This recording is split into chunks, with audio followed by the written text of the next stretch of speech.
driving one of these things, I've been thinking about it quite a bit. Why did Mitsubishi kill the Evo? Why did they stop at number 10? Well, they did, and rightly so. And what made them so good in the first place? The Mitsubishi Evo might look like a simple four-door sedan to many, but it really is one truly special beast, and one that has a special place in my heart. Sorry Subi fans, I also love those. But maybe I like Evos a tad more. Well, we've got to start with the way the damn thing looks. It looks right at home at a rally stage, just the way that it came out of the factory. Opt for a white one, slap a bunch of stickers on, and bingo. Mitsubishi took the Lancer, which is, or maybe was, a dull four-door sedan, and flared it out so much on some generations that it even required different headlights. The wing on the back is definitely something that you don't see on normal cars, and it's not there just for show either. Vents all over the place, vortex generators, rear diffuser, big exhausts, wheels and brakes that mean business. The inside wasn't that bad either, with recaros that were quite necessary and a selection of mama wheels. The Evo was, well, there's no other word for it, mad. I myself drive one of these, and I have been for a lot of years, so naturally when it comes to driving dynamics and the way driving the car feels, I am super spoiled. And driving something else, it's really rare for me to enjoy driving it, because I'm going to the supermarket every day in something that feels super nice. Those second to third gear shifts at 50 miles an hour just hit different, man. Anyway, it's quite a different story with the Evo though. I've had the opportunity to drive a mildly modified Evo 9 through twisty back roads, and it's one of the most memorable drives of my life. Sharp throttle, solid brakes, nicely weighted steering with a close ratio rack, natural driving position with a 6-speed stick on the floor. Plus, in the case of this Evo, 4 bright red defi meters dancing on the dashboard. If a VW Golf was anything like this, I think humans would have been walking on Mars by now. 4 bangers are not particularly exciting. I don't know the physics behind this, and I don't really care either. But what Mitsubishi has done with the way the Evo sounds though is quite special. Was it on purpose? I don't really know. You have a high-pitched tone thanks partly to a rev limit of 8,000 RPM from the factory, a throaty exhaust sound that gets even throatier when boost kicks in, and said boost produces nice whistles that get even nicer when you let off the throttle. Depending on the state of tune, you also get crackles, pops, or gunshots from the back, turning you into Tommy Mäkinen. Maybe. In my humble opinion though, it cannot get better than this.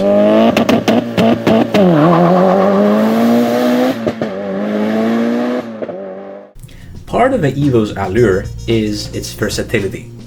Name one famous racing type that Evos are or were not a part of. I dare you.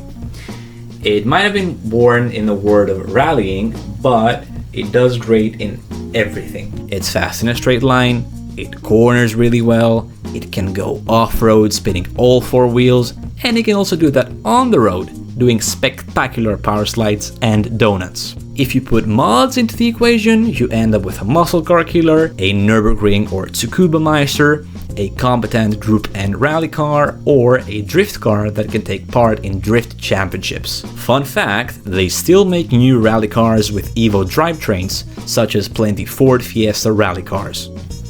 Evos were born in the world of rallying in the 1990s, and Mitsubishi was taking part in rallies since the 1960s.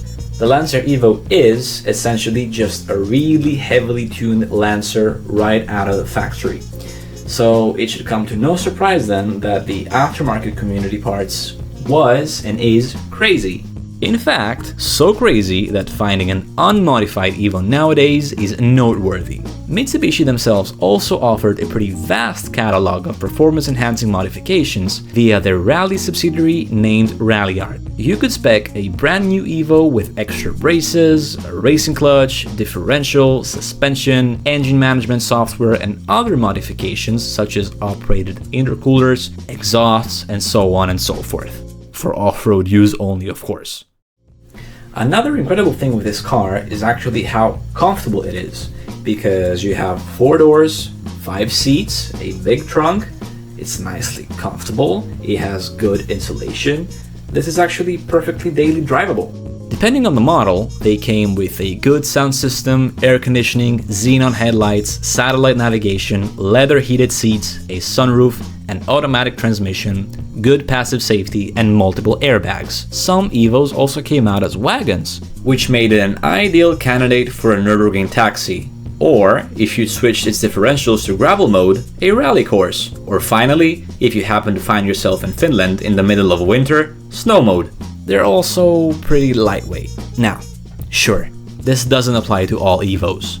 If you get a fully spec'd Evo 10 MR, then we're talking at about 1600 kilograms, and that's as much as a base model Audi A8. However, the majority of Evos sold tip the scales at around 1400 kilograms, which is VW Golf territory, all while carrying all the rally stuff underneath and having a power output of 3 to more than 400 horsepower. And if a stripped down road legal rally car was all you were after, Mitsubishi had you covered. The name was RS, Evo RS. They took out a lot of stuff, including ABS, electric windows, aircon, soundproofing, electric mirrors, even the rear wash and wipe mechanism, and the result was fantastic. Obviously, if you had the spirit of competition, this wasn't always enough. There's Evo parts made out of carbon fiber or fiberglass or unobtainium for every body panel imaginable.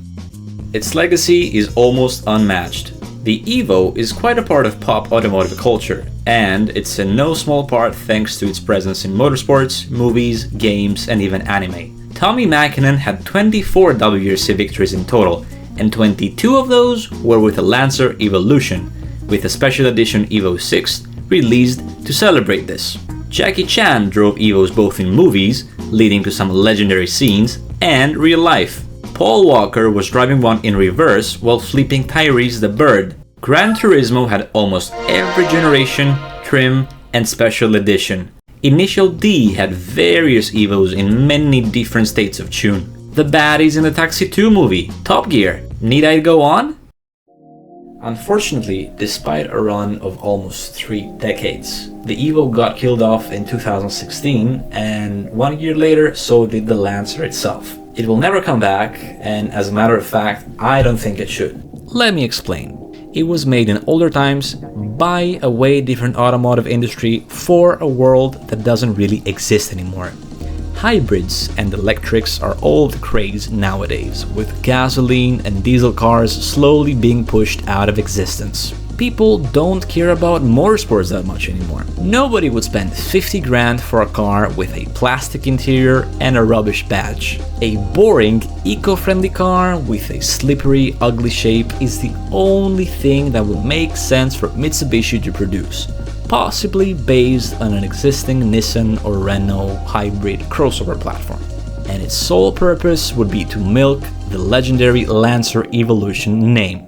Mitsubishi is bleeding billions of dollars these years, and their newest model in Europe is the ASX, which is just a Renault Captur crossover with Mitsubishi badges glued all over the place. A costly halo performance vehicle to boost their almost non-existent sales is out of the window. And speaking of milking legendary names, Mitsubishi currently does that, killing 2 birds with 1 stone actually. This is the Eclipse GSX, known to me and you as that lime green thing with neons that Paul Walker drove in that specific movie. And this was the world of rally art. Mitsubishi's bean counters and advertiser thought about combining the 2 legacies, and this is the result, the Eclipse Cross Rally Art.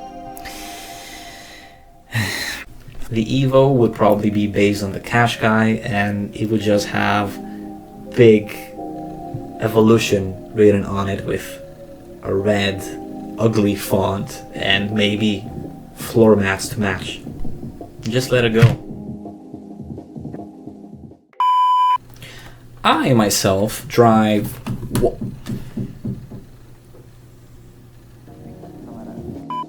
That was it for today's video, guys. I hope you enjoyed watching it as much as I enjoyed making it. Make sure to tell me down in the comments below what other subject you'd like me to touch on next, and make sure to follow me on social media if you'd like to see some more spicy car shots like these.